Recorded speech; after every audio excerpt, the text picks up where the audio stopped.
It's Friday, the 13th of February 2026. Welcome to the Fast 5 Business News by Fear and Greed, where we give you the top 5 business stories you need to know in just 5 minutes. I'm Michael Thompson, and good morning, Sean Aylmer. Good morning, Michael.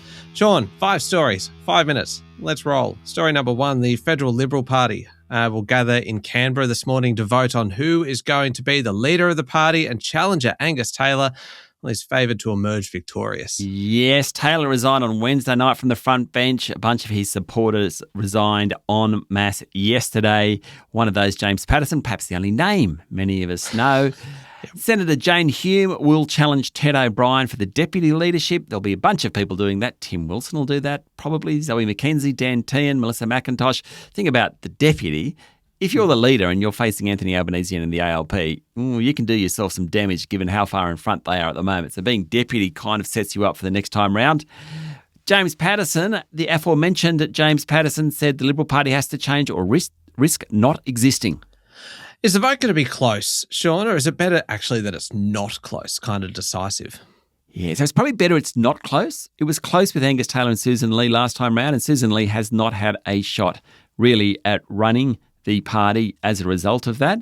So a clear-cut winner would be best. Angus Taylor is certainly in line. I mean, this time yesterday, I think people weren't sure. By last night, everyone was pretty confident Angus Taylor would get it.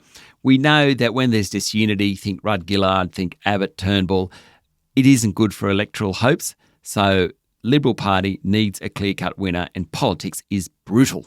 Oh, it certainly is. Okay, story number 2, ANZ, Sean, released a quarterly profit yesterday of $1.94 billion, highlighted by cost cutting, and that sent its share price up more than 8% yesterday. Yeah, not often do you get a big bank, the best performer of the ASX 200. Well, we got that yesterday. Commonwealth Bank, it surged along with ANZ yesterday. National Australia Bank and Westpac both did pretty well. The ANZ story, its cost cutting is really, really good. About 60% of the 3,500 people it's getting rid of this financial year have already left the building.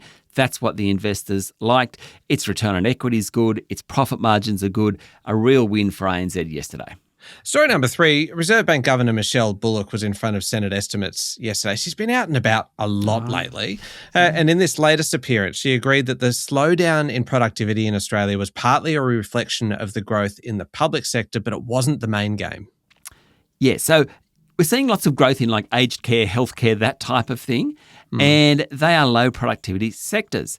And people are saying, well, that's the reason. Well, Bullock, who has been like a bull at a gate, I've been wanting to say that, Michael, Bullock, a bull at a gate. I wish you did. On productivity, she reckons it's up to business to do something.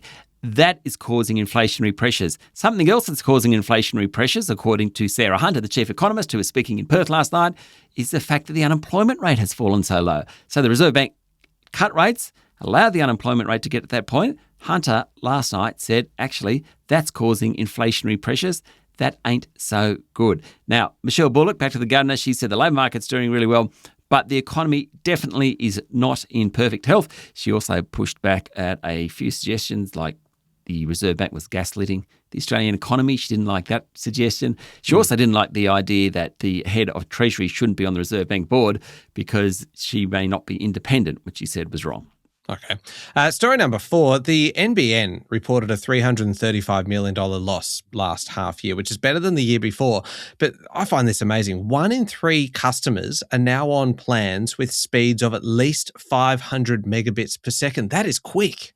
Yeah, so September last year, NBN introduced products that really allowed you to get high-speed internet. So you just said 1 in 3, so let's say 35% on 500 megabits. Another 40% of people are on 100 megabits per second. Now, 100 plus is basically very fast speed internet. So 3/4 of NBN users, you and I both being one, most people would be, 75% are now on very fast internet.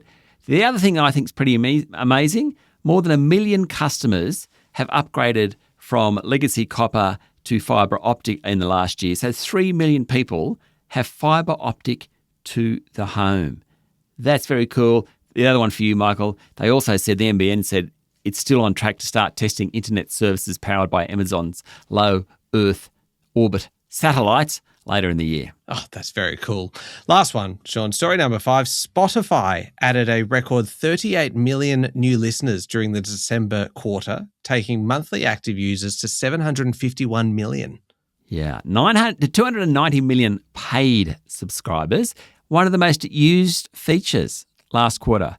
Spotify Wrapped, where they tell you what you listen to and tell you that your music taste means you're about 20 years older than you are. That one. Yep, I'm familiar with that. Spotify reckons it'll have 8 million users extra this quarter. It's listed on the stock exchange. Its share price jumped 15% on that news of 751 million active users. Still some way behind the big three in terms of active users, Facebook, Instagram and WhatsApp, all with about 3 billion users, which is 1 in 3, less than that, 1 in 3 people in the world, which is pretty phenomenal.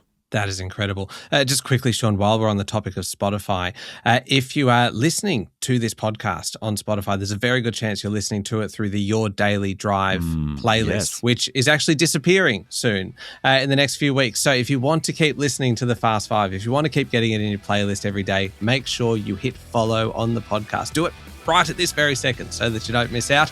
Thanks very much, Sean. Thanks, Michael. I'm Michael Thompson, and that was the Fast Five Business News by Fear and Greed. Have a great day.